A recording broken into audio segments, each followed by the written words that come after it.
so that he could get power from the hip.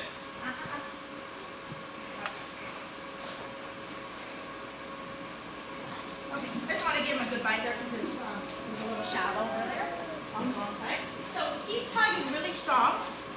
I'm going to make him feel like he's winning, right? So he's a good cracked up dog. He's a good high drive. This is where I like him to be, their drive state to be, because I'm not worried about getting control.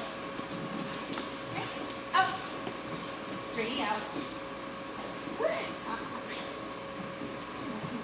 So now I'm going to go back and do the drive building because of the chase. You want to do this? No. But I run out of breath because he's tugging me around. So we're going to do some misses only when he's not giving what I think is his all. When the dog gives their all, they must win. Okay, let me catch my breath. This is so good boy, buddy. So you're saying that I'm going to let you catch your breath, but as you feel like you're hitting the all or the peak with that given dog, and you can show us, can you tell us, this is how I'm letting him win right now? Yes. So that's the problem with Curry. I take her up, and then all of a sudden I don't know when she's hit it. You know, I keep thinking there's got to be more, and then it gets smothered. With drive building, always err on the side of doing too much, too frequent rewards. Okay? So never ask for a little more criteria when you're in the drive building phase. It should be very easy for them to win because you can always ask for criteria a month from now. Yeah. Okay? It's just like obedience. You know, you don't have the criteria until you know that you can get that desired behavior, right? Yeah. Or you're pretty sure. And yes, you have to push them because there's some high drive dogs. And again, this one, the Shepherd, Heika, their high drive and the genetics kind of dictate that they're going to chase pretty much no matter what. They're going to bite and chase, they're going to hold on. You'd have to do something really bad to wreck them, right? To completely wreck them. So we're starting with these fairly easy dogs. So then the reason for that is then we don't have to, you can get an eye for where the dog, oh, that's very good. Okay, so now I'm going to go back into the chasing. So we're going to do drive building. Now notice how I don't do this. This is bad technique. This is going to get me big, and he doesn't know where to target. So good technique. Get the dog away from you. Right. And that's the way to go because he was coming in nice. Okay? He's a really, really nice dog. So this is an example of a dog. Came from a shelter. He's free, basically, right? And if he were a Belgian Malinois, he'd be $5,000 today. So, I mean, that's just, he's just a really nice dog. So, up. Yeah. Hey. Good. Okay? We don't need to do too much drive building. It's pretty hot. But what you can see was when I gave the dog the target, it was always away to where the bite surface was something that he could reach. He's pretty fast, so sometimes I messed it up. So I'll show you again. Straight lines in the beginning. So what I won't do is circles unless I'm drive building. Okay? Drive building, circle. Shove it. You got it.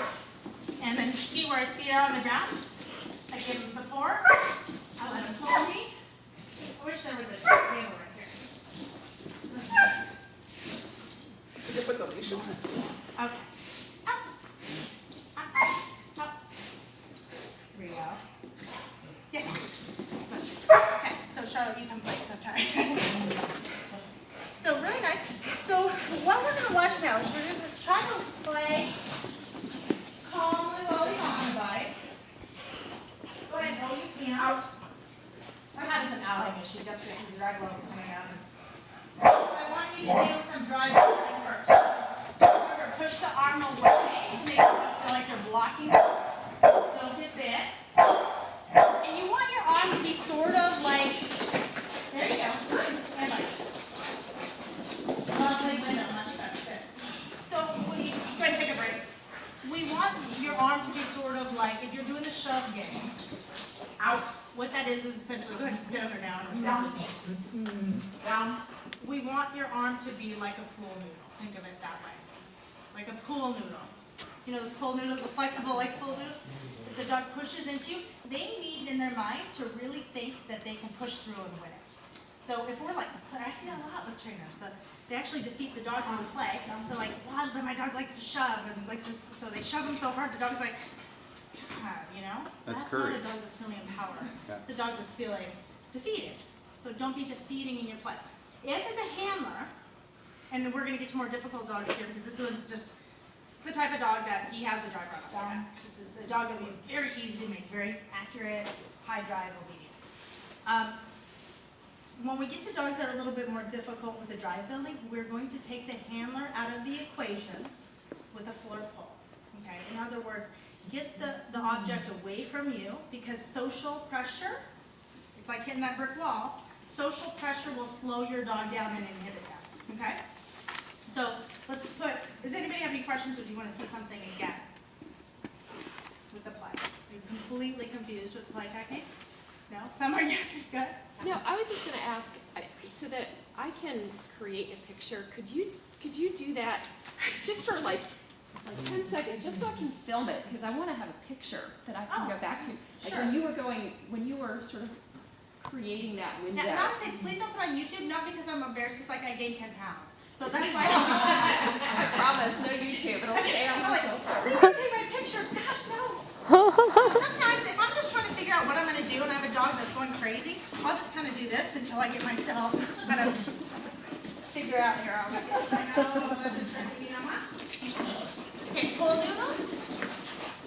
This, straight line this, straight line this. And hopefully I'll get this off. Whoa, there we go. Okay? So now he's on the ground, his feet are on the ground. When he's countering, I want to make him feel powerful. He actually jerked it out of my arm, so he's feeling powerful. Good boy, Rio, you won that one. That's where you're giving into and walking towards him and letting him power up. Yes. Yep. He's actually physically twerking me around a lot. Right. He's actually a really strong little dog. But you're encouraging that head shake. A little. Or for curry, I would. For a little, yeah. Yeah. Depends on what makes the dog feel powerful. Right. Pit bulls tend to shake too much, so So you for the bite work, we would discourage it. It's a pointable thing. You know? Okay. So, out. So when I out, hey, you just want to basically lock up close to your body, as close as possible. He's really torquey. Imagine if this were an 80-pound dog. When he outs, I'm going to give a little distance, and I want him, because this particular dog needs to punch through a little stronger, I'm going to make a window. So the window, I'll show it this way so you can see this. The window would be on this side of my body or on this side of my body. I'll position it. Yes. So if you keep their body off the ground, you swing them, just do it momentarily so that, go ahead and take that. So that they still feel empowered, okay?